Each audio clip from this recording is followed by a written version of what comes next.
I wanted to ask you, do you feel more motivated going into your 13th year? Does your motivation change? Like, do you feel more motivated now than you did when you first came into the league, or is that just something that stays the same for you?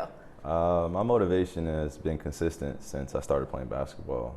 There's a purpose that I lace up these shoes for, and it's bigger than me. I've been able to use my God-given talent to get me thus far, but obviously it came with some other mental intangibles that I've had to learn and just turn into my own.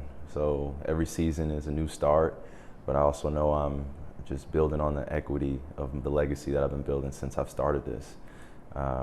So I wouldn't say it's just motivation for my 13th year. Yeah. It's more or less a passion to be successful and to be great this year. What were your perceptions of Dallas before you got here? And I know you haven't been able to soak everything in because you're busy in the summer and traveling, but what do you think of Dallas now that you've soaked it up maybe a little bit more at least? I am still getting used to being in Dallas, and being around a lot of great weather. I've said it a few times today now. It's nothing like getting off that plane and having 90-degree weather hit you in your face, and it may have gotten a little hot this summer, but I can get used to that. And I would say the community has done more than just embrace me. They've shown how excited they are for me to be here. The fans all around Dallas. Yeah. So how you move around here takes some getting used to, but they pretty much leave you alone, and they let you know that the support is really unconditional, and they want to see the team do well. So I appreciate that engagement. But the team here that we have has made it easier as well.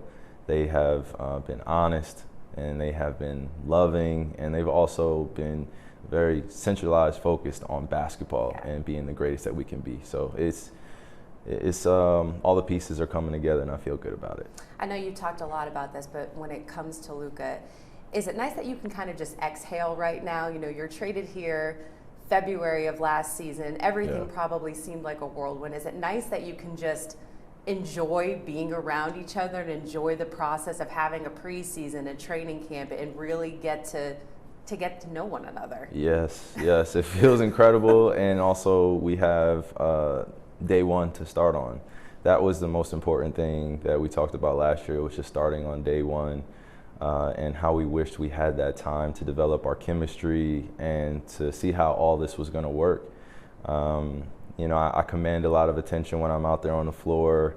I can produce a lot of numbers and stats just like some of my teammates. But when you have somebody that you're next to, such as Luka, that can also do the same, if not more at times, you got to learn how to take a step back and just observe and learn how to be a player around someone's greatness of that magnitude.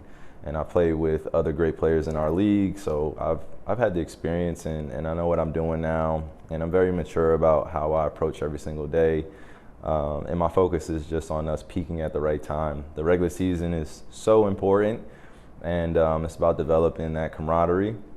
But we're ultimately getting ready for what's coming at the end of the season, and God willing, us being healthy and going after a championship and saying that we gave our all to put ourselves in that position to prepare.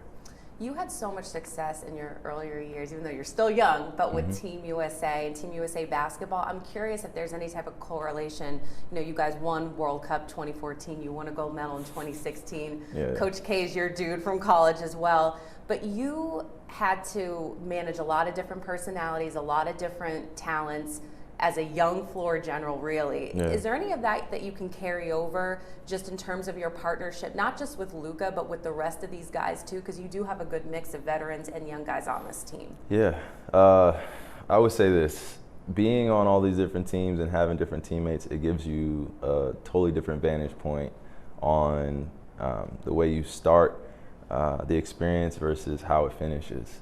And sometimes you start these endeavors with different teams and different teammates, and it can look a little gray, it could look a little murky, it could look like things aren't going well, and then you grow into the team you want to become. So having mentors like Coach K, being around a lot of NBA veterans, being around a lot of the greatest of all time to help me alleviate some of the pressure I put on myself as sometimes a selfish player, right? We always want to do well, we always want to perform well.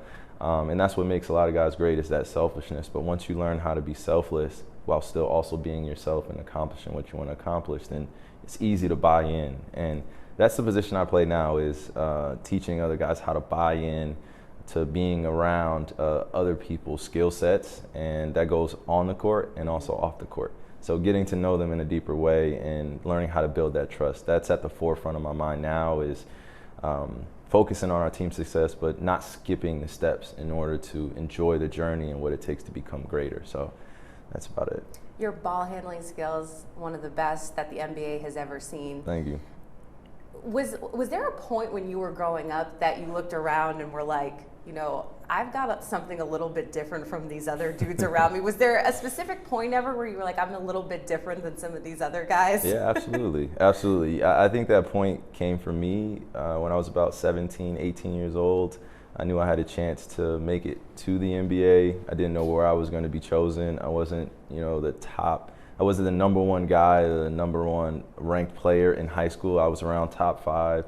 So I was used to having the target on my back, yeah, they like to say, and everybody coming at you. So I'm used to sitting in the hot seat and being expected to be different than everyone else, you know, in terms of my leadership, in terms of my approach, and in terms of my work ethic. That's always been something that I've held on to and been very prideful about, is just that differentiation comes from the preparation, the hours that I'm working on my game that no one sees. You know, I only get 48 minutes in a basketball game to perform my art, so I have to enjoy the process behind the scenes as much as I enjoy the success in front of the cameras.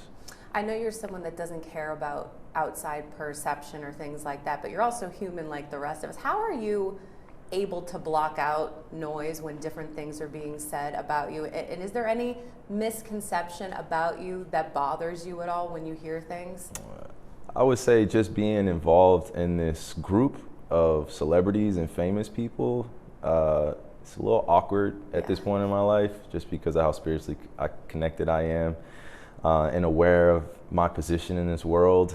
You know, sports and entertainment can be emotional for people that love it or love to gossip about it. So the perceptions are going to run wild anyway. It's about how I live my life and how I treat my family and how I treat others.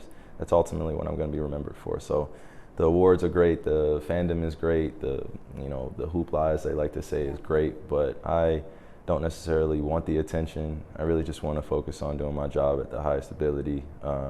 And that's in comparison to who I was as a young player, because I definitely wanted to be in front of the camera all the time and be welcomed by everybody, but the truth is you're not going to be liked by everybody, and it's just an acceptance that you got to have. The power of manifestation, I can tell, is something that's really big for you. Yeah. I saw a recent post that you posted on social media talking about the power of I am, and there was a picture that said, I am going to the NBA, promise. Yeah. What does that mean to you to be able to look back at that statement and see how far you've been able to come now, and what message do you have just for everyone, boys and girls that look up to you and want to do what you're doing? Yeah, I think the important message I wanted to send to the youth was goal setting, and also the power of I am, and how much that quote means in our world. And it is a responsibility to yourself to want to dream something that no one's ever dreamt before, or do things that seem impossible. I like to mention to the youth, I'm 6'2", I'm 190 pounds. I don't stand out in a lineup of people. Sometimes people mistake me for other people, or they don't think it's me because they think I'm taller, or they think I'm bigger, and I just don't fit the mold of kind of the NBA stature all the time, and that's something I appreciate. I like being amongst my community. I like normalizing my journey. There was nothing out of the ordinary that I did. I just had a mom and a dad that cared for me selflessly, and they did everything possible for me to be in the right rooms, around the right environment, to challenge myself, and also understand that anything that's worth having, you're gonna have to work for it. So that power of manifestation came from that understanding, and also being real with myself, with my expectations, and knowing, if I want to achieve something, then I'm going to have to do the things that normal people aren't willing to do. So sacrifice is part of that. And last question, this is courtesy of my brother. He wants to know, 2015, you and Kevin Love don't get injured. You're 100% winning the title, right? Hypotheticals go all the time. 100% we would have won. You could say yes to all the hypotheticals. Yes, we would have won in 2015. But I'm happy for the Golden State Warriors too, man. We had an incredible trilogy those 3 years. Awesome. Thank you, Kyrie. Thank you. I appreciate your time. Yes, ma'am.